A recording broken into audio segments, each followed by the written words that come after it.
Good morning. It's the Coach and Cruise Show for June 13th, 2026. I'm Coach Dalbon. This is Cruiser with me. Cruz, talk to me. We're a little bit later today. Anything change on your Uh, day so far? little heat wave this week. I'm sure you guys got some of it. I'm not sure how hot. I mean, we went from like 75 last weekend. Wind was blowing kind of normal ish for the spring, and then we got what was it? Wednesday it was like 95. Thursday it was 102, and yesterday it was 97. And then all of a sudden tomorrow it goes back down to 78. So little 3 day little mini heat wave for us here in the spring. Yeah, my we're later today because my power went out last night around 9 o'clock, and we live a little bit more on top of a hill, and the weather is warmer, and we try and not run the AC because it burns through our propane. And so it was like a cool, like 80 degrees in my house when I went to bed, which is friggin' terrible to try and sleep Mm-hmm. No, in. or And then the power stayed off all night. And so I think I got like 4 hours of sleep. I'm cooked, but mhm. it was supposed to come on at 2 o'clock today, but it came back at like, you know, 9:15, a little bit, or actually by 8:45. So we could have started on time, but we're here now. So I got a couple fun things I think you'll like, Cruz. Slow play golfers. Slow play. What do we do about slow play golfers? We're going to talk about that. I have a story for you that happened to me last week, I think Monday. Great story about slow play golf. Near death experiences. Have you, Oof. Cruz? You don't have to answer this right now. Had a near death experience because I have had a couple myself, and like literal ones, not like you know Right.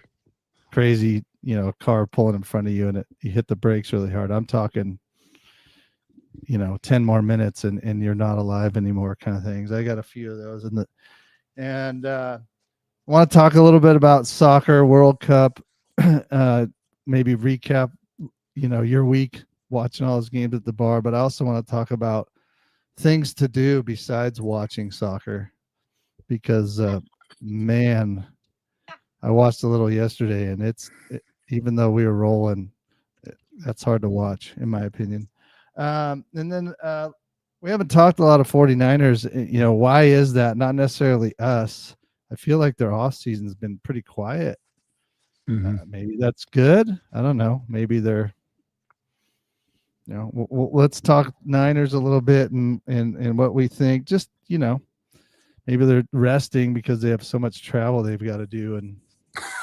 You know, and then I want to know, since Elon Musk became the first trillionaire ever, what Cruiser would do with $1 trillion is the big question of the day.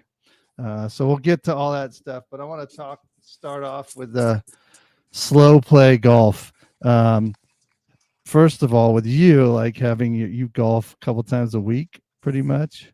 Hmm. Is the courses you play kind of normally wide open? Do you kind of get lumped behind Well, some people so at if you regular play at pace? yeah, we play at Ridgemark, which is a golf course we have here in town, which is we have a lot of members, and then we play at San Juan Oaks, a much nicer track that doesn't get as much play just because where it's at. Ridgemark, as long as you know the days that we play. I'm not trying to make fun of women, but they play Tuesdays, and so the idea, but they don't. We call them the lovely ladies, and they have like five groups that go out at like I want to say like 8:15, and you only play 9 holes. The problem is if you play at 9:15, you'll catch them in like 4 holes. You really will, and there's nothing you can do. And so the bad thing about Ridgemark is it's a cool little place. The restaurant's pretty good, but it's staffed so inappropriately. Like everything's sort of slow, and we don't have like a guy going around making sure people are keeping up pace. It's kind of just the thing you're supposed to know. The older guys are actually pretty good because they play a lot and they keep up. But now that Logan's out of school, we play on Tuesdays, and so we have to play exponentially later than they do. That way, when we start to go, because a lot of times it's just me and Logan going out and playing, and so we, even though he's a beginner, he still plays quickly, and I play Well, really you make fast. him because if he's not hitting it, you have him pick it Right. up and that Yeah, kind of so stuff. it's cool now because like I'm playing from a tee box that's like 200 yards behind him. So I hit my tee shot. We drive down to the kid's tee box. He knocks in the fairway, and then I just drop him off with his hybrid or whatever he wants to hit up the fairway. Then I go drive to my ball, hit it on the green or around the green, and then we finish off the hole. So it actually plays quick. Like even when we played me, Gabby, and Logan last Tuesday, or I think it was Tuesday or Sunday. I don't anyway, the three of us played in 3.5 hours. So like that's my kind of pace. I think anything more than 4 hours and 15 minutes is a real slow for me. I like to play in 4 hours or less. I tend to play early. If I'm playing with the boys, we play early. I don't like to play any later than 9 a.m. I'd rather play at like 7:30, but some of my buddies don't like to play that early just because I like to keep the pace of play up. I don't want to be waiting on every shot I take in my round because I feel like I'm having to rethink what I'm doing as I go. And I tend to just kind of know where we play these courses all the time. So you know what club you're hitting before you even get to the ball, shoot it with your laser and then grab your club and hit. Um, so yeah, we play quick. I'm a quick golfer. And that's why some of these times I was invited to go to a golf tournament yesterday. It was at Coyote Creek right there, and the weather was not good. It was a shotgun start with a bunch of golfers, and it started at noon. And I would have to take off work to do it. So like as soon as this stuff starts adding up, I'm like, nope, I'm out. Like I don't want to play the 6 hour round to have fun with buddies. Like it's just not my thing. You only take work off for the DBM, that's for Oh, sure. that's that. The good news is the DBM is back on Sunday this year. Shout out to Brad Dalbon and the folks at the DBM. That I don't have No, to take off work this year. This is the October 4th. We are good to go. that's the Ridge calling on that. But okay, so you talk about your pace, the course, all that other stuff. Now you've run into people that almost feels like it's purposefully slow in front of you. Mhm. What's your go-to move, and then what is the thing that you really wish you could do to those guys up in front of you? Yeah, yeah, that's really funny. We were playing the week prior, and when you play later, see the golfers play early for the most part. Yes. Retired guys play early. Guys at golf play early. With Logan, because of he has that youth on course thing, we're not allowed to play till afternoon, which is not ideal. Although it is kind of cool because you get to play in some different conditions than you're used to playing because the wind kind of comes up here in the afternoon. Well, there's the group of four gentlemen. We tee off at like 2 o'clock on a Sunday. So you sort of know what you're going to get. Well, there's four gentlemen.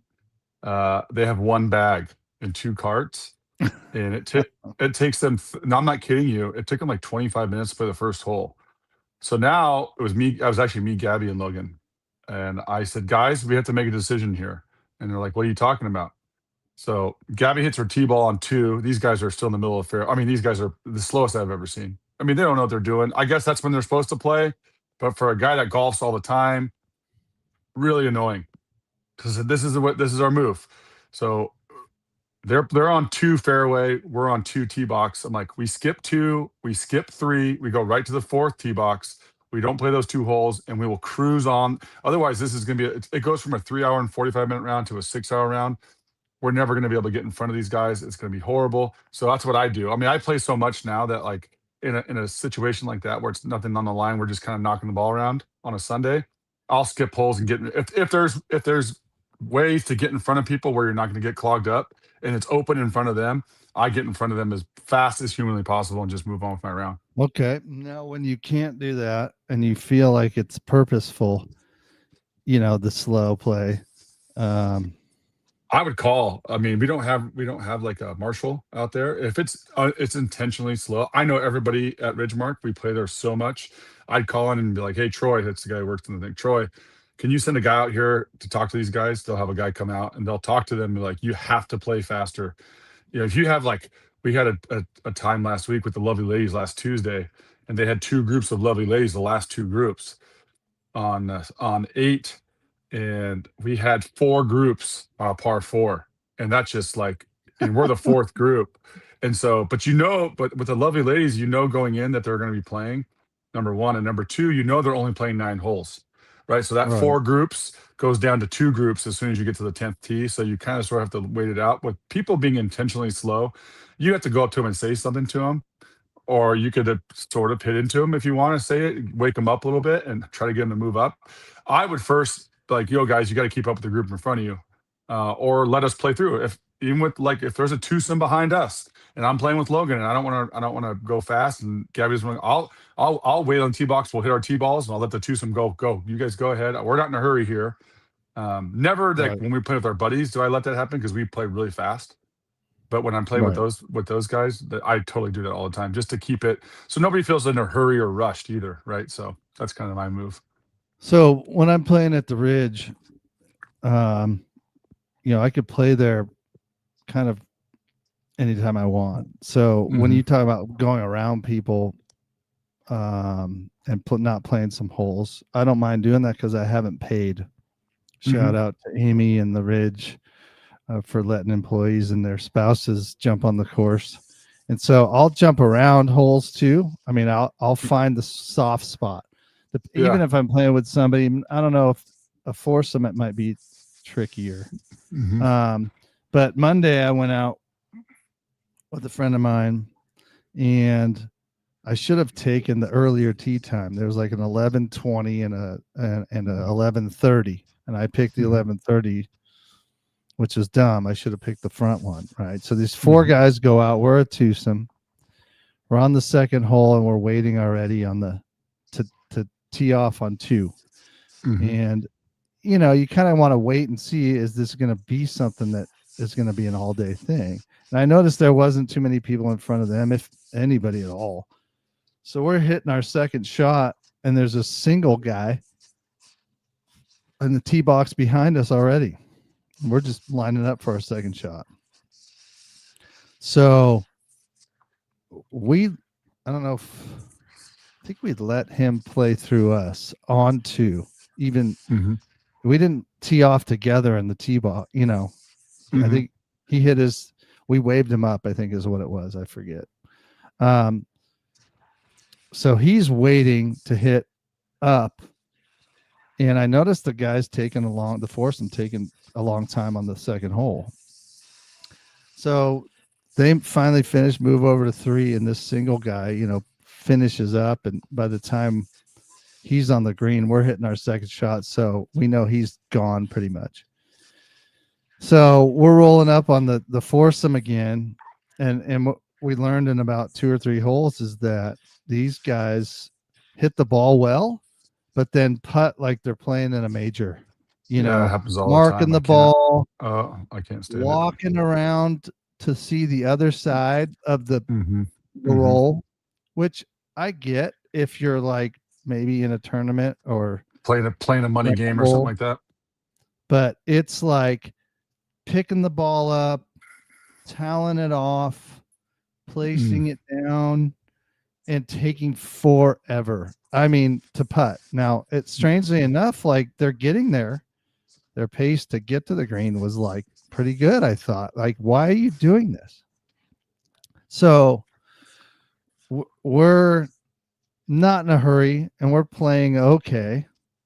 So we're not waiting a ton, but it just so happens we finish at 11 and they're waiting. The cart girls up there at 12, not my wife, but Jenny. You probably remember Jenny, Oh, Jenny the from the girl. block. Yep. So she's, doing whatever talking. I think she knows these guys, which I think they had played there enough to, because they seem Mhm. to know everybody. So this is what I'm getting at. This is the way you kind of prove yourself to play through. So they asked us to play through, and I'm like, cool. And I didn't know if they hit the ball already. So I'm talking to Jenny. The guy I was playing with hits a ball, and he's safe, but he's not on the green on a par 3. It's just I know what hole you're talking about. she's to Yeah. the left in kind of that Mhm. fairway area, Yeah. right? So I finished talking to Jenny, and I noticed these 4 guys. They're up at the green, so they had to have hit and maybe even marked their ball. I didn't see anything on the green, and they're walking around the green and down in the bushes, and they're trying to find balls. They're trying to kill some time as I roll up, as we finish through. So I put a 6-iron out there, and it's like 155. And I don't know why I went 6 with that length, but doesn't matter. And I knock it. I'm not, it's 155. I think I hit it 154 and a half. Mm. I mean, we're talking a foot away from the hole. And I say goodbye to Jenny, and I roll up, and these guys are all walking around. There's one dude who's standing on the green, just kind of waiting.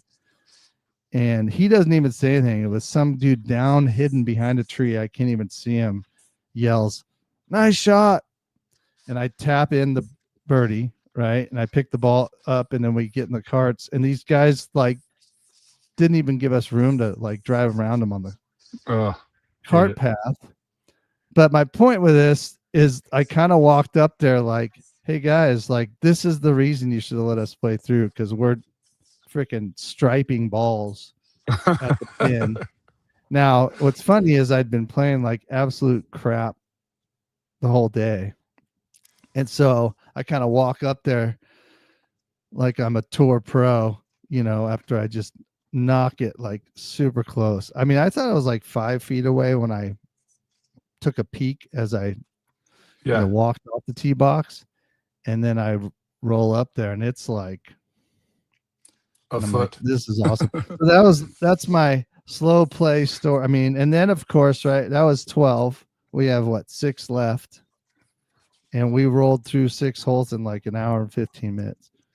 Yeah, that's the thing is when you're doing that. Yes, when you're doing that, I always tell people all we got to do is get in front of these guys, and once we get in front of them, they'll never see us again, which is good, right? You can finish the next hole in half the time they can finish that hole, and you just times that by every hole that you have left, and everyone's happy at that point. But some people, this is really strange. I think it's the older generation. We play at Ridgemark. There's a lot of older people, bless their heart.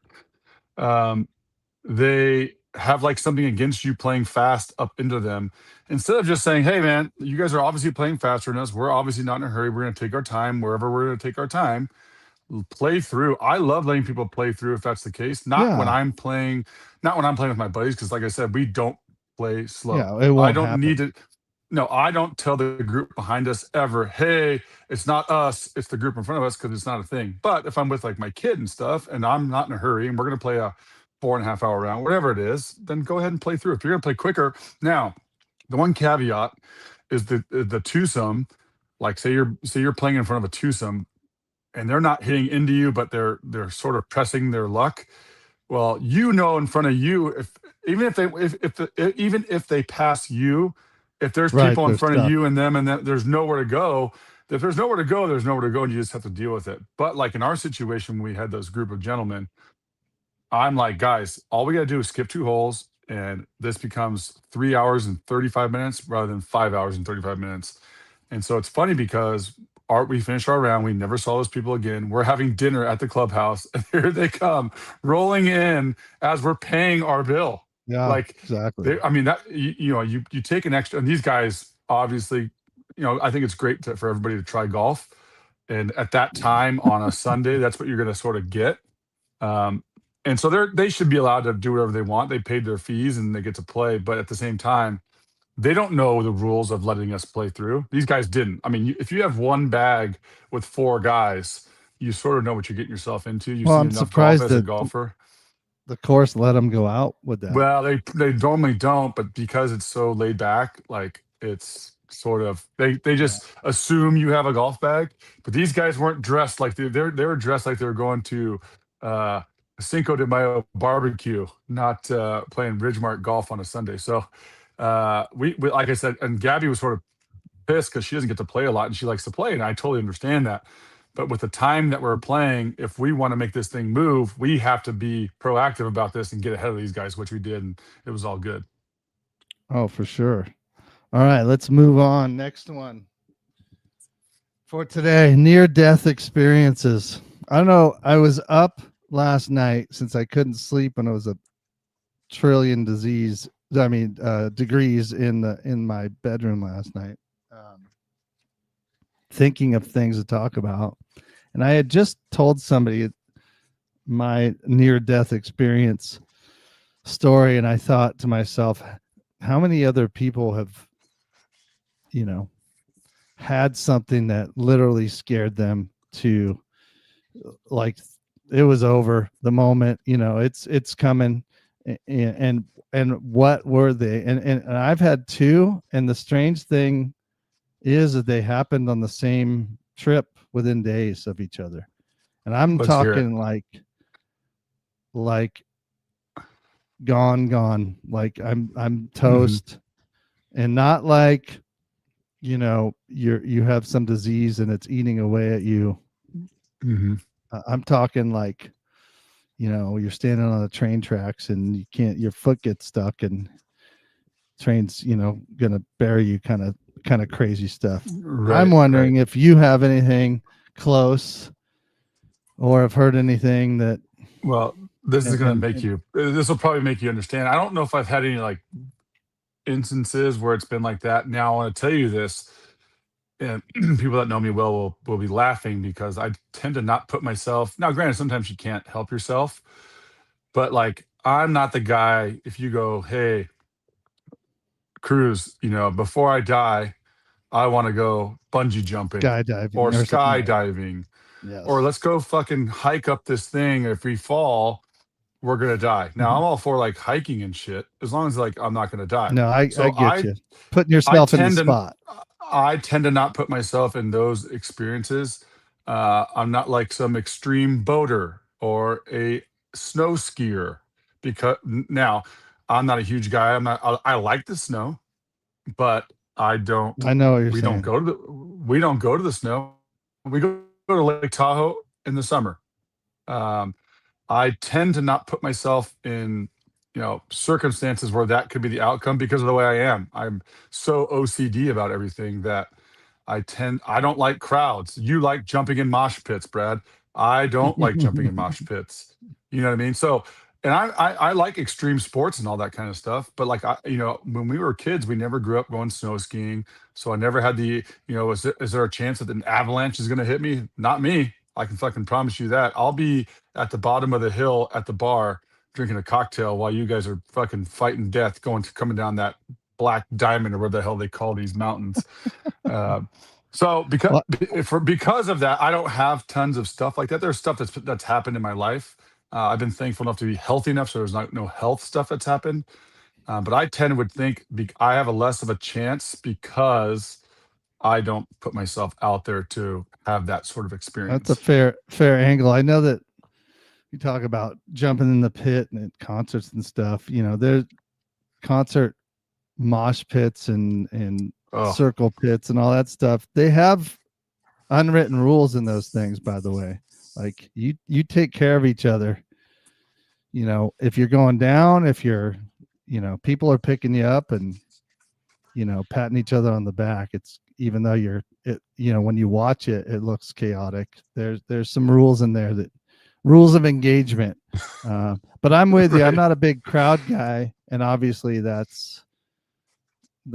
I don't tend to be running around in circles. Maybe I did in my youth, but I kind of stand off to the sides. But every once in a while, you got to get caught up in it, and you have to kind of fend for yourself. But like I said, you know, there are rules, and people follow them. I think it's just everybody kind of knows what you have to do inside of that stuff. But I think my stuff that happened to me was, I was trying to think of when. I think I was like 20 years old, like literally not in my early 20s, but actually like 20 years old. And a few friends of mine, we all decided we were going to go down south.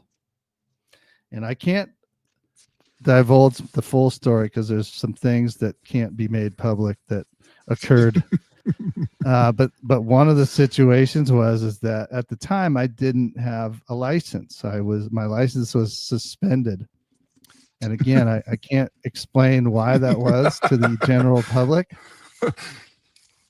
Some people know, not many know the story of that story in of itself. But somehow I was able to convince my parents that we were going to drive my truck, which is a little like Ford Ranger, nothing special, just single cab, not a double Yeah. cab. And I Mhm. wasn't going to drive, which was true. I didn't drive. Friends of mine drove the truck. I was a passenger, and we work our way down to LA.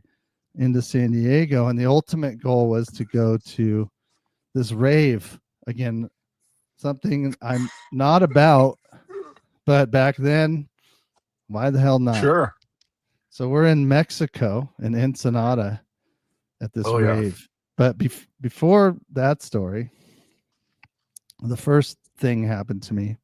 We're somewhere, and we stayed at one of their friends' houses in La Jolla, which, Oh if you've yeah. I been to love La La Jolla. Jolla and you know Oh, all about La Jolla, it's oh. like one of the most expensive places on the planet.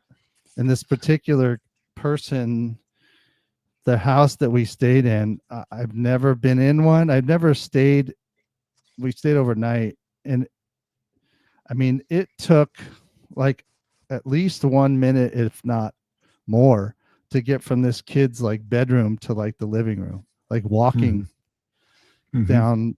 Basically, it was like a block away, but it was in one house. And Mm-hmm. then stayed that particular night. The windows are open and the waves are crashing against the seawall, because they live on the cliff. And I'm like, I've never since then been anywhere near, a house like that.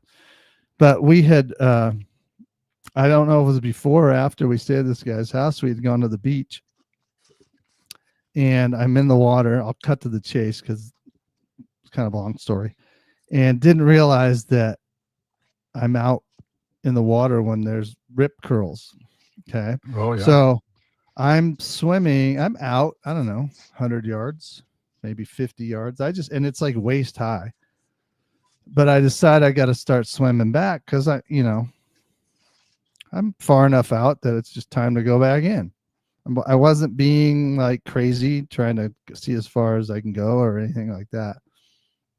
And I'm swimming back in. I could swim. I'm not great at swimming, but I could swim and move.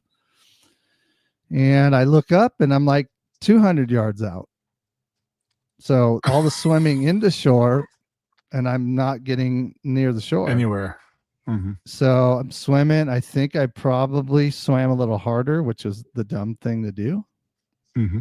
And I look up, I'm like 300 yards out. I can't figure out why. I just at that, I didn't understand the rip curl, all that stuff. And I don't think I went out in an illegal spot. I think it just was one of those things that like showed up. Like it shows up. It was a timing issue. Yeah, the tide was Mm-hmm. changing or whatever was going on. And now I'm panicking. And I am Of course. like panic.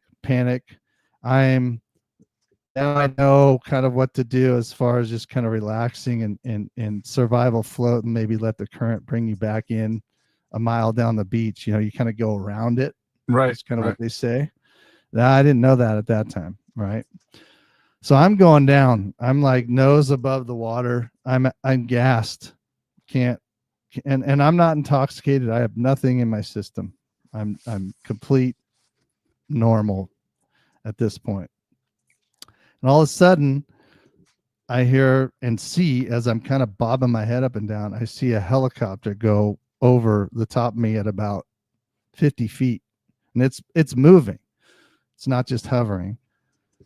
But I didn't think too much of like if that was there for me or not. Right. So I don't know, within a minute or two, less than 5 minutes, all of a sudden I feel this grab of my leg. And it's a friggin' Coast Guard dude who I have to think I didn't see it, jump out of the helicopter with a surfboard and himself. And he's like, you got to help me here, because I had to climb onto the board. And we kind of paddled our way in. And I like the whole time I'm like thanking him from the bottom of my heart, because I'm like, how's it going down? He's like, yeah, I know. Oh yeah, you were dying. You were dying for sure. I'm telling in about 10 minutes I'm drowning. Yeah. Maybe not dying, but at least like the front part of that is drowning, right? So we get to the shore and they're talking to me and just, seeing if I'm all right and whatever. And it was pretty much over after that. I was like, they kind of let me go. And it felt like that's kind of what they deal with when that happens all the time. But I'm like, I was embarrassed, all that thing. And there wasn't a ton of people where I was. And maybe they realize it. I don't remember seeing like red flags. I think I would have been more in like trouble if I actually went Yeah, out. I think probably what happened is somebody saw you, right? I would assume at some Yeah, point, that's the other thing. How does right? I that? mean, yeah, because we go to Cabo every year, and I'll go back to this in a second. Like I'm a safety first kind of guy. We go to Cabo, we're drinking and stuff like that. So I'm not the extremist where when I start drinking, I get more extreme. If Right. I get less extreme. Yeah, yeah, Um, yeah. in Cabo in the months that we go, because we go in late July, we're going in like 5 weeks. It straight up tells you do not go in the water because the Right. riptide. I mean, it's we go on a yacht and we go see Cabo, and there's areas where they'll tell you to jump out of the boat and you're good to go. It's just like a Right. You're normal floating. body Yeah, of we're water. good. You're good to go. But like around the shore, around the resort, and you can see it. I wake up at 5:30 Oh in the yeah. morning and put our towels out. I mean, it is fucking gnarly. And so people are like, well, let's just go in the water. I'm like, well, listen, there's signs. That's like signs when you're on a golf course and signs and says there's venomous snakes and there's tons of poison oak and you hit your ball in there. I'm not going to get my fucking ball. I don't Right. care. I don't care how much I like that ball. So like we go and you can walk along the beach and put your feet in the water and you're standing and it's all good. But what they're telling you is don't go out an exponential amount of feet, because if you get caught in one of these things, you're not coming out, and it's exactly your story. So And that's my I've thing. never I once, feel you I know, feel like either I just know I wouldn't have done that. no, I just think I it's would have also. I think it's just an unfortunate timing thing. They Yeah. don't know exactly what's happening. They know when the tide's coming up, and they'll tell you we go to Capitola all the time. Don't go out right now, and they have lifeguards out there because the tide is high or whatever. Sometimes it comes when it's not expected, and I think that you just got caught at the wrong place at the wrong time at the perfect time, Well, and and that's funny. So that happens, right? And we hit it again. The timing of the days are. I think we did this before we went to La Jolla, so we had like time, and then somehow, some way, made it into Mexico and go to Papas and Beers, right? I don't know if no, you've yeah, I been there. know. Oh, come on. Okay. and decided that we're drinking once we like step foot into Mexico. We had a beer in our hand, Of and course. so we're at this place, and we find out that I don't think the rave or whatever was at Papa's and Beers. It might have been, and it was, I don't know, whatever it was. We're like gonna try and stick this thing out, and it's getting late. And the thing was, is that we were driving home that particular night, morning, like to the Bay Area. So when are we leaving? Who's Mhm. driving? All that other stuff, right? Remember, I can't drive, so that's the key to this story. And I know the driving part because I end up behind the wheel. It's like a movie, and I'll get to why I end up behind the wheel in a second. But I'm sober. I want to be clear. I didn't drink and drive, but I end up in the back of my truck with like two sleeping bags, and this is the dead of summer when it's hot. Mhm. But we're driving through the night through LA. It's dark and there's not many traffic, like people on the road. And there's, let's see, four people total. So somebody it's two, a passenger, the driver, and then you have someone to sit in the middle. And that's not Mhm. comfortable because it's a single like bench Right. seat. And Bench there seat I am across, in the right. back. I'm in the back. So I'm sleeping in sweats, hoodie, two sleeping bags, and it's freezing. I mean, it's like I'm in a ice locker Mhm. freezer, and we're going, and I'm trying to sleep. I'm trying to not think about it, and it's uncomfortable. But I'm like, I'm gonna just tough this thing out. We're gonna get home, whatever. And then at some point, I'm like, nope. So tap on the window. Hey, can we pull over? Can one of you go? I know it sucks. Rotate. Yes. So there was this girl with us. I don't remember her coming down there with us. So this is where it gets a little fuzzy. Like, who is this person that's with us? And remember, I'm not driving. Mhm. She volunteers to take my spot. Good on her. Good on her. So I'm in the passenger seat. A friend of mine's in the middle. Another friend of mine's driving my truck. Okay. Because I can't drive. I keep saying that because you're going to see what happens here. So we're motoring down. I don't know. We're coming out of LA. There's nobody on the streets, believe it or not, because it's like dark 30, middle of the morning, 3 a.m. kind of stuff. And it's just the street lights. And we're on this part of the stretch of this freeway road that's got like, it's 5 wide. And we're like in not the fast lane, but like maybe the second lane over. And we're cruising, we're going 80 miles an hour or whatever. And all of a sudden, we're in the 3rd lane. We're in the middle lane. We're going. And all of a sudden, we're in the 4th lane. He's sleeping at the wheel. And I look to my left, and my friend is asleep at the wheel.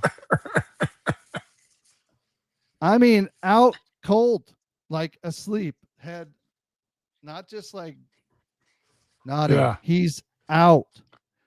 And I'm telling my friend in the middle is asleep too. I had just come in from the freezing cold, or I'm probably asleep too. Oh, yeah. So when you talk about like near death, like that wasn't as close as the riptide piece. But if I'm not awake, we're hitting you're the dead. tree. You We're guys are all dead. flipping. Yeah. And I'm screaming at the driver to wake him. And it was he figured it out. And I'm like, stop the truck. And I, was not supposed to drive at the time. It's my truck. You guys are all my responsibility. Yeah, you also weren't supposed to die at the time either. So I'll take my chances. Oh my gosh. And I was the rest of the way home, I'm just like, mm-hmm. And I remember it's funny. Distinctly cruising into San Jose, kind of like the Fremont area. I had to drop the guy who was driving off at his dad's house. I don't know where the other people got out, but I remember getting back in the Bay Area like during rush hour, like 7 a.m. coming back from Fremont back into San Jose. And I got home like before my dad had left for work. I don't know if my mom she wasn't there at the time. I forget. Maybe she was too. And I remember like rolling in, and I've got whatever bag I had, and kind of coming to the house, and it was like, oh, you're home. I'm like, yeah, we were coming home, or I said I was coming home early. Like, how was it? And I'm like, oh, it's cool, it's fun, and rolled to bed. Like nobody knew that I just came off like the most serious, crazy 3-day stretch in the history of my life, where I almost died twice. One for real, one was about to be real. They're both for real. Yeah. Well, I always tell. It's funny that you brought that up. We were just talking yesterday with one of my customers about driving, because I got a couple of buddies that are going on a fishing trip next week to Idaho, and it's like a 16-hour drive. So they break it up and they stop in Bend, Oregon, and then they go over. It's by Coeur d'Alene. And so it made me think about, I drove straight as a dummy. In 2004, I played in Spokane. And when the season was over, I drove straight from Spokane to San Jose alone as a 19-year-old, which I would never let a 19-year-old do now. And there was moments of that drive where I should have stopped and rested, but I had it in my cocky brain that I wanted to keep going, and I made it. But going through it down when you get into California, like Redding, and then my brother went to Chico, so you're going past Chico. I mean, that stretch of land from the Oregon border to like Sacramento, I mean, there's not much going on. And then at the time, right, I've been traveling for 11 hours at the time. I was talking about that because we're like, hey, if you're going to if you're going to drive, when do you leave? And I said, well, me personally, I would get to bed early the night before, and I'd leave at like 2 in the morning, because I think it's a really good. But then you're sleeping. You slept 4 or 5 hours. If I got that way, as you're driving, it's getting lighter as you're going. Right. Eventually, the sun's gonna be there, and then it'll keep you awake. Because some people are like, oh, I like to drive at 9 p.m. and drive. I'm like, I don't really like doing that on no hours of sleep. I'd rather sleep 4 or 5 hours, and then as the sun rises, I'll be awake. And if I got 4 or 5 hours, so it's funny that you brought that up, because we just talked about this yesterday. It's insane. Yeah, I don't know what made me think of it. I think it was just like so many thoughts running through my head when I can't sleep. Yeah. Oh my God, last night sucked. Moving on. Tell me about your World Cup crowds at the bar. I know we talked about it last Yeah, it's week. really, really funny. We have a very vast presence of Hispanics in our area. So Tony P's, the place I work at, is about a mile from downtown. And San Pedro Square, you know where it's at, like right down Santa Yeah. Clara Street. And they have all these watch parties. Well, they had a big one for the Mexico game on Thursday. And I thought to myself, okay, well, but mind you, it was 102 that day also, and the game's at Ooh, noon. Uh-huh. And so I knew it was going to be busy down there. I'm like, I'll probably get some people that don't want to be in outside the because we have heat or whatever. AC, Yeah. and yeah, we have AC. We got the game on. I got the sound on. Uh, Come to find out, I was pretty busy. It was good. They had 40,000. They anticipated there was 40,000 people in San Pedro Square. I can only imagine the families and everything to watch this game. And then you fast forward. I got off work at 6 last night, and then the USA game started at 6. So I'm like, okay, cool. I'm gonna get this big rush from like 5 to 6 of people to watch the game, and crickets. We got like Oh, 8 people. So you go figure. The Mexico game was a much bigger draw. I liked it because it was busy enough to where I had pretty much a full bar and restaurant, but it wasn't like out of control. And and then fast forward to yesterday, and I figured it would be busy because the USA was playing. Mind you, I get off at 6. The match started at 6. I watched the first goal 7 minutes in, and I'm like, okay, I'm out of here. Bye, guys. And I got on the road and was sort of checking on my phone. It's one of those things. If I'm at work and there's a match on, I'm gonna have it on just because that's what we do. Uh, I will probably follow it a little closer as it gets closer. But like you said, like this first, I don't understand this because I'm not a soccer guy. Like they play once a week. Like Mexico right. doesn't play again till next Thursday. USA doesn't play till next Friday. So like the first this pool play round before they get to the knockout stage or whatever they call it. The reason why this thing takes so long is because all you have 4 teams in each pool. They all have to play 3 games. Obviously, they run a lot in soccer, so they can't play a ton of games in a short period of time. But that's the reason why the World Cup is 39 days long. It takes 2.5, 3 weeks to get through the first 3 matches of each pool. So I will Well, follow it, but I'm not. I'm with you on this. Like I don't have a really dog in the fight. well, I feel like the real question for everybody out there and you, Cruz, is what else could you rather be doing than watch World Cup soccer or any soccer in general? Because I mean, I It's just tried, hard. I It's turned it hard. on. So somehow I saw a tweet or a post on X about a goal, something. I'm like, oh, that's right. The game's on. See, that's how interested I was. And Mhm. I'm home. We went to Tahoe yesterday, like a day trip, and sat on the beach for 2 or 3 hours and put our feet in the water, that kind of thing.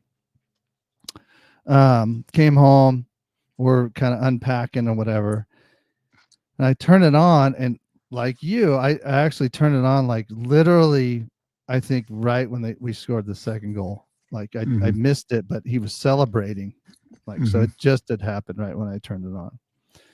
So we're figuring out. Oh, I'm I think whatever was going on, we're figuring out what we're gonna do next. So I left it on, and then Amy and I have this new thing we're doing. We have weighted vests, and we're walking with these weighted vests on just to get a little bit more juice Mhm. out of walking. And we left it on, but obviously we weren't watching it. Whatever. I think by the time we got back, it might have been over. I forget. But the thing is like there's a couple things with this. I want to talk a little bit about soccer and another angle to this. Like I don't know. I'm patriotic, so I'm watching anything that's USA, pretty much. Mhm. And the crowd's going crazy. I saw what was cool. I guess I saw the third goal too. because they scored all of them in the first half. I think I stopped watching at halftime. But the thing with this is like kind of two things. Like I feel like USA things brings the country together. You talk about the big Hispanic crowd or whoever wanted to go in San Pedro Square, but like they had the Coliseum and some other places around LA had like watch parties for the USA, and they would show those places, and people were going nuts. And I think media companies are smart. Doesn't matter. They do this now with like the NBA Finals and the NHL, the Stanley Cup. When a team, the away team, scores a goal or wins the game, they'll show the fans back packing the stadium. Or I think that's smart if you want to get people to watch. Like the amount, what jacks me up for soccer, but not really soccer in general, but just the U.S. is like seeing the reaction of 50,000 people that aren't even in the stadium, let alone the people that are in there going crazy. So I'm more of a bigger fan of like rooting for a common group, right? Whether it's the dream team or the Olympic basketball team or anybody in the Olympics, whatever, but teams especially. That's cool part of it. And I feel the I want us to do well. I mean, it'd be crazy if we came out of the pool play and got into the knockout, and especially if we won one of those games and moved into like the quarterfinals or something. I think that'd be cool. It's just I don't know if I'll watch it. I don't know if I'll see it happen. I don't know. I can't force myself. There was enough, we pass the ball forward, kind of get near the goal, then go backwards. And I understand the game. So people want to say, well, you don't know it's the art of the game. And I get it. It's like people that can't watch baseball don't understand that every pitch has a purpose and the placement and the this and the defense, everything that baseball's got. I get that soccer has that too. But like the crowd's cheering because we keep the ball, we possess it, right? Which I know is a thing in soccer. You want to keep it away from the other team, even if you're not shooting it all the time. But like we're passing it back to our goalie and the crowd's like cheering. And I'm like, holy shit, this is boring. Like, yeah. I don't know. I try. A buddy of mine who's a big soccer guy, Mexican. He obviously wants Mexico to win, and obviously he's a citizen of the United States, so he's watching the USA game, and he's like, "Oh, what are you doing when you get home from work tomorrow night?" I'm like, "Going home." Do you want to catch the last You want to catch the last 15 minutes of this match? No, not really. I'm gonna. I got paint to watch dry. Yeah. I mean, granted that the alternative was me watching the Giants game. So like, yeah, I put it, I got home and I also, I'm keeping track of the score and we're up 3-0 at halftime. I'm also assuming, because I don't have that much of a dog in the fight, I want us to win just like you do. I also understand that it's going to be very hard for them to score 4 goals in one half. We're pulling our best player because he got kicked in the calf, but he's fine because they know for a fact there's no chance we're losing this. So if they know we're not going to lose, why do I have to pay so much attention to it? I'm not in a hurry to get home to catch the last 15 minutes. I did see the last. It was funny because it said 90 plus you have the stoppage time and all that stuff. It said +7, and now we're at like 97 minutes and 30 seconds. Like, okay, well, this game, it's over, but it's on. And then, you sort of, the last goal we scored was a really good goal, except for nobody, I'm sure even noticed this, the defense is not even playing defense because they know it's over too, right? And it was a really cool, like he kind of like swung it in from left to right from his right foot. Sweet goal. But if you look, the other team who also knows that the game is about to be over in a matter of 4 seconds, they're just kind of standing around. Now, granted, it doesn't take away from the score, the goal that was scored, because I didn't really notice this or know this, but like if you get in a tie situation, the tiebreaker is goals scored. So we want to score as many goals as we can, right? So it's cool that we won. Move on to the next one.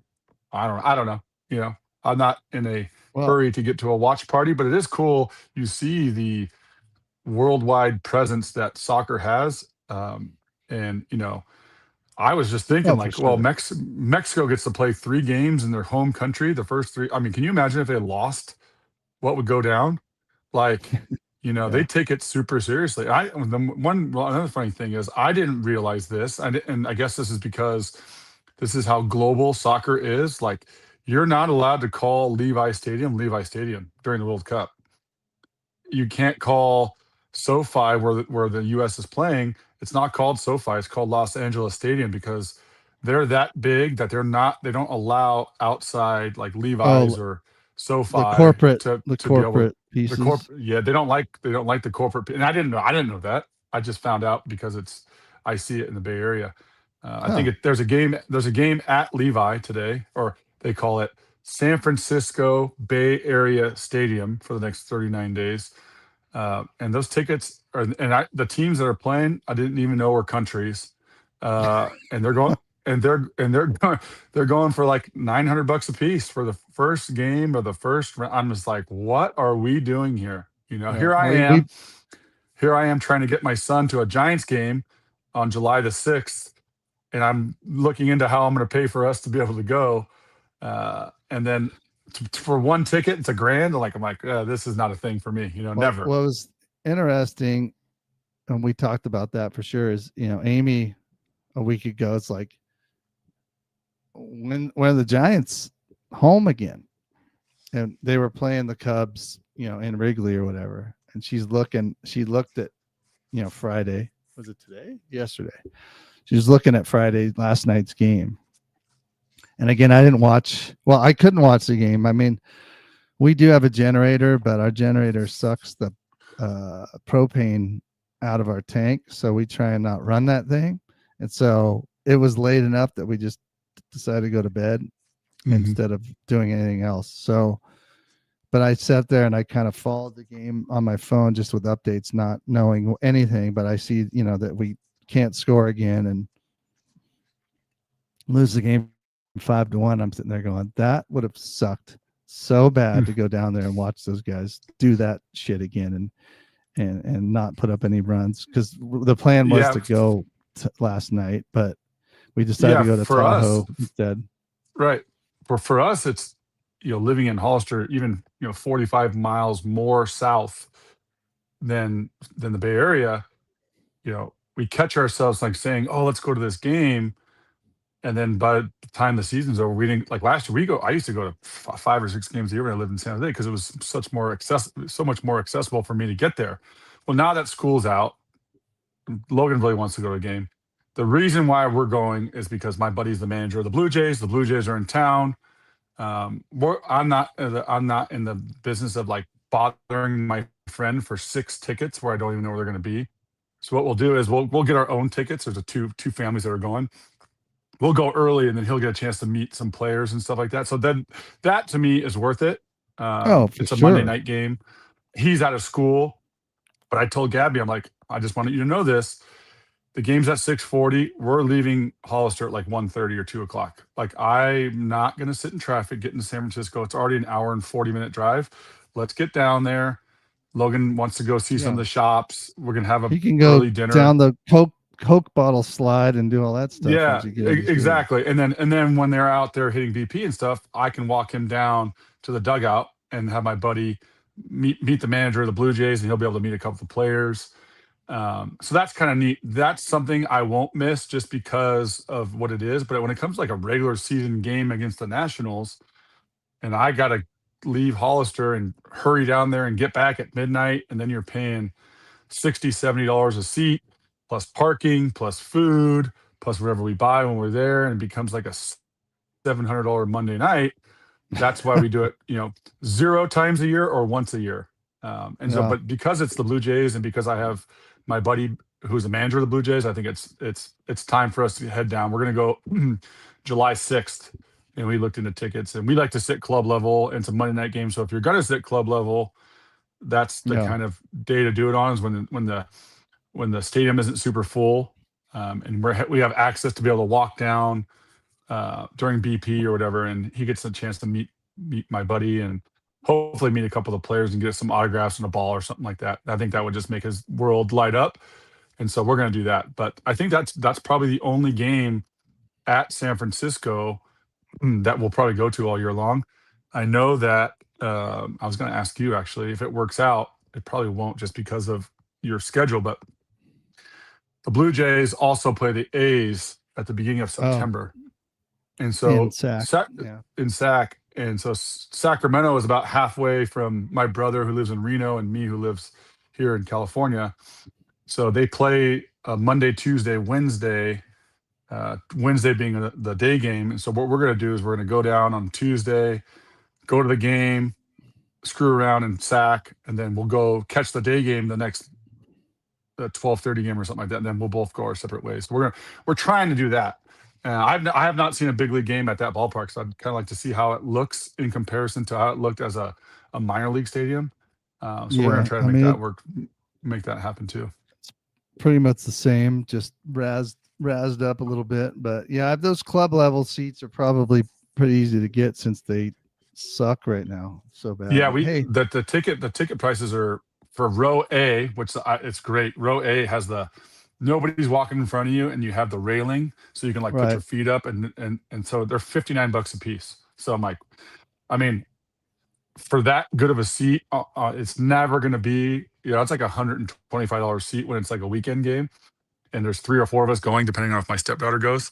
So like, if we're gonna go, the Blue Jays are in town. Let's just do it. Let's just buy the tickets and we'll go from there. On that note, Elon Musk became a trillionaire yesterday or the day before, just because of his stock going through the roof or whatever. But if you had $1 trillion, would you buy the Giants? Would you buy the Major League Baseball? I mean, what are you doing with $1 trillion, Cruiser? I've always wanted to. First of all, the way I found out that he was a trillionaire was my son knew somehow, because he's almost 8 years old and knows more about this than I do. I would not do that because I feel like it's a lot of work. I've always wanted to live on a golf course. I'd like to have a badass house on a golf course and maybe build myself like a little 3 or 4 hole little layout with a place where I can hit balls. I'd like to own a golf course. That'd be I'm cool. just saying that it's your golf course is what you're talking about. Because remember, it's trillion. I don't think we understand how much that is. No, a million's a big deal. Right. $1 billion is a big deal, but $1 trillion is like unthinkable. So you talk about a golf course. You could live on 10 golf courses or more, 100 golf courses. If you wanted to have that many houses, I think you'd be able to do that. I have this weird thing. I was thinking about this yesterday. Zuckerberg, Facebook, like built some house like bunker in like on the Big Island or somewhere in Kauai or something where he's like, I don't know the details of it, but it's basically like a Armageddon house. Take the family there when the world's ending. And it got me thinking about a big purchase that'd be really sweet is if you could do something like that where you lived, probably have to be Hawaii. It could be really anywhere that had like ocean life. Own an island or something like that. Yeah. Well, not just that. I wouldn't mind it being a regular island with the peasants because I'm such a trillionaire that everybody's beneath me.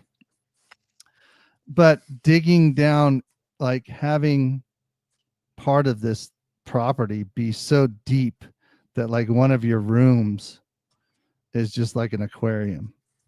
Oh, like like surrounded like as much as you can get with it. Yeah. Not necessarily, you know what I mean? Or right. And with that kind of money, you could probably have some porthole that's down where it's a 360-degree type situation, but it's a real life, like you're seeing sharks and other shit just rolling up to your own place. You're not having to go to an aquarium. You're not at the Monterey Bay Aquarium. Yeah. Well, you could own that if you wanted to too, and have your own little wing for yourself. But I don't know. I think it's the same discussion even with millions of dollars, let alone billions and trillions. You don't know what to do. It's too much to have. You obviously would give it to other people. I think a lot of the argument you see online is like, he's a trillionaire, he could end like world hunger and all this other stuff. And it's like, I get that. I'm sure he does a lot of philanthropy Mm-hmm. that you don't know about or hear about. But I also feel like, if the country, if capitalism, if you're allowed to make the money and you go out and make it, good on you. And then you can do Mm-hmm. whatever you want with it. And the other Mm-hmm. people complaining about how he should be giving it away or whatever, screw you. Mm-hmm. Like, I earned it. I'll give it to you if I want to. But it's not like he sat around on his ass and just became a trillionaire, No. right? Right. Right. So I feel like no matter what you do in your life with your career and mine and anybody else that's working their ass off, yeah, we'd like to have more and whatnot, but you're kind of like in this groove and you're content and you're doing the best you can. And maybe you could do a little bit better or whatever. And, if you're providing for your family, I mean, I think that's good enough for a lot of people. And I feel that, like, not to get too political, but a lot of these people are like, well, he should be giving that to just the regular people or whatever. It's like, maybe he should, but maybe there should be stipulations on how he, gives it away to people. Right. Like, you have to have a job, you have to make so much money a year, you have to pay your taxes, you have to do whatever we want, then he'll give you a couple bucks. But My thing people is like, we go on once our summer trips, because we do it during the summer because school's out. Like, we go to Bass Lake. That's 2 weeks from tomorrow, and then we get the 4th of July in the middle of it, and then we go to Tahoe for the Edgewood thing 2 weeks later. Every other week, and then we go to Cabo, Gabby and I, at the end of July before school gets back in session. And so what I do, I'm weirdo. Like, I like to sort of prepay for it all. That way, when, like, because we're getting like an Airbnb for the lake, and then to pay for Cabo, it's like another 3 grand, and then we go to Tahoe and we got to pay for the room. So I try to like pay for it up front. That way, like, when it's time to go on vacation, although you're spending money on food and all that kind of stuff, the nut is much smaller. So like the last 4 or 5 weeks, like, I had to pay like 4 grand. And I'm thinking to myself, I'm just thankful that I'm able to do it and still keep my head above water in the meantime. That way, when the trip actually comes, like, I'm not stressing to pay for that trip or to get that flight or to pay for that golf round. If it's already paid for, I'd rather stress myself out in the moment and sort of push myself forward and start to revamp Yeah. your stack as you do. I've always been that way. Like, when we do the Mexico thing, our trip all ends like a little over 3 grand, like $3,200 or something like that. And it's so nice when it's the day of the trip or the week before the trip, and you're getting stuff, bathing suits and all that shit. Like, I already know that I paid for this shit 3 months ago or 2 months ago, and I can just totally shut off, relax. No money's coming out of my pocket, unless you're spending. We're gonna play golf and stuff like that. That stuff's like a minor expense, but I love prepaying for trips. It's like my big, and it makes me feel like accomplished. I love it, dude. It's like my favorite thing of the summer. Yeah. Um, I'm the same way. I don't know if I told you. Um, Amy and I are going to Maui in a couple weeks, Mm-hmm. and Matthew is coming a day later and leaving a day earlier. So it's kind of cool that we're doing that. But I'm the same way. I mean, the trip's paid for. The other thing we do is, the reason we can go. We went to Hawaii last year, obviously, too. It's like you feel like people have asked me, like, how are you going to Hawaii? You're a teacher and all that other stuff. I'm like, well, it's not just me. Amy Right. works 6 days a week, works her ass off, all that other stuff to make it happen. But we also use our credit cards and put the miles on there to get the points Sure. and do all that stuff.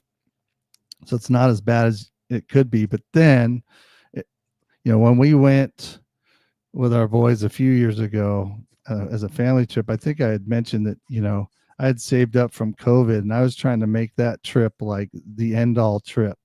And I had Hmm. this thing in my head that I was content spending like $1,000 a day. I was, it was a Hmm. 10-day trip. I Hmm. had so much money saved that I was comfortable Hmm. like living large, because you don't, you got to make moments with your family Sure. and just do it, whatever, like, helicopter flights and expensive Yeah. golf. It was all on the table. Now,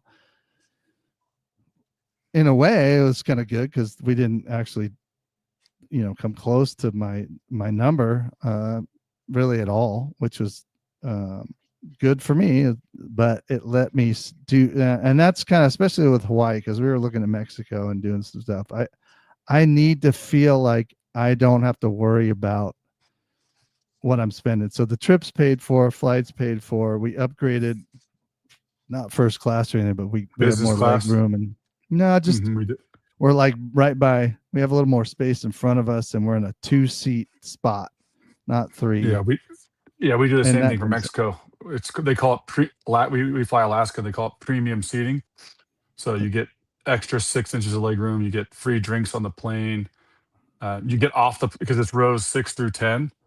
yeah, And so like when you're going through customs and stuff, it's a big, I travel with my yeah, golf club. So getting through that stuff, if it saves me 15 minutes and it costs me right, $100 extra each, like I'm doing it. Like when you're traveling, you want it to be easy, and you're spending a lot of money, $100 here and $100 there to make your trip more comfortable.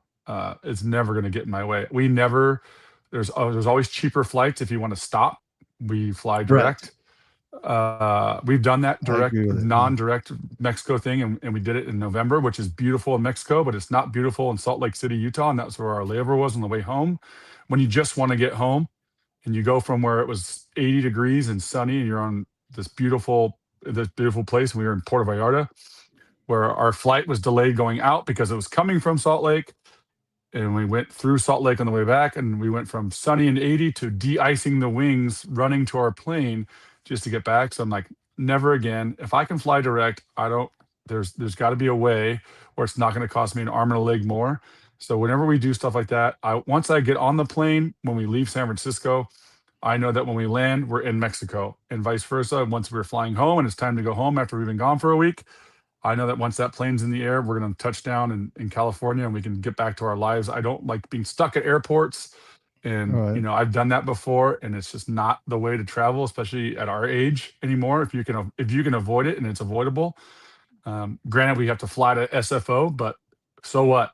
Like, give me right, the earliest flight. We leave our flights at 7 in the morning, and we had a choice of flying at 7 a.m. or 10 a.m. I choose 7 all day long. right. I'll leave my house at 3 o'clock in the morning, get to the airport as early as I need to get. And we get to that Well, way we that's, get to Mexico. We get to get to Mexico faster. That's the way I look at it. in a way, that's what I like about Hawaii, because you lose those 3 hours. You lose them Yeah, coming back, but you gain them. right. And Going then, there. you talk about waking up early, your clock's all jacked. And so Hmm. you're waking up at like 3, 4 in the morning, feeling like you're ready to Hmm. go. And it's like Hmm. crickets outside. And Hmm. it's pretty nice when you're on vacation and you're, if you could stay awake long enough and still get up super early, you're stretching your dollars out, so to speak. You're stretching your time out because you got up at 4 in the morning, and you're Hmm. staying up till 9, 10 o'clock if you can keep that going. But anyway, you need to come up with like our some way to make our own $1 trillion somehow, so we can hang out So with the Elon Musk none of of the this would world. none of this would matter. Yes, exactly. But we're gonna wrap it up for this week. Um, should have time to pull one off next week if you're around Yeah. too. It, Of course, pre Father's Day pod, before you go on vacay. I think it'll be a good time. We both got trip. What's your when is your Hawaii trip? Do you know the dates of it, or we're do you going not on even the know? 25th and coming back on the 4th of July. So we're gonna need to talk about the Yeah. 250th birthday of our country. And I think, I mean, Yeah, I'll that's be getting perfect home. because we leave the 28th. So we'll go next Oh week for yeah, sure for listeners, and then we'll have a week off, and then we'll get back and we'll do it again. yeah. The following week, or when we have a chance. But yeah, we definitely need to get a pod in before Father's Day, especially for how meaningful it's going to be. With you lost your dad years back, and I just lost mine, so it's going to be a tough Well, one. But we also got the U.S. Open next week too, so it's kind of a cool Father's Day for us. Is kind of a weird deal because Mother's Day, you can't go to a restaurant, right? Everything is blocked off and brunches and all that stuff. But Father's Day, we're usually cooking the brunch for our family. So if you wanted to go out to Well, breakfast next Sunday, you can. it's what's crazy is Father's Day this year is also my 29th wedding anniversary. So Oh wow, it all kind of comes together on culminates the same day. together. Yeah, Yeah. And then yes, you yeah. got So the we're gonna go. trip. For us, we just go golfing. I'll take Logan golfing. There's a group of buddies that have kids, and we'll all go golfing, and then we're going back and barbecuing at a buddy's house, watching the end of the U.S. Open. So that's all I kind of want and need. I don't need to anything lavish. People are like, what do you want for Father's Day? Nothing. I just want to go golfing. That's Let me right. do what I want. That's Let me why do what I you and want to I do. that's why you and I don't need the $1 trillion because you're just Exactly. content with with what you have. Well, you listeners and viewers out there, make sure you subscribe on YouTube and check out our socials and follow us over there. And Kreuz, you have a great weekend, and everybody out there, stay safe, stay cool, and we'll see you next week.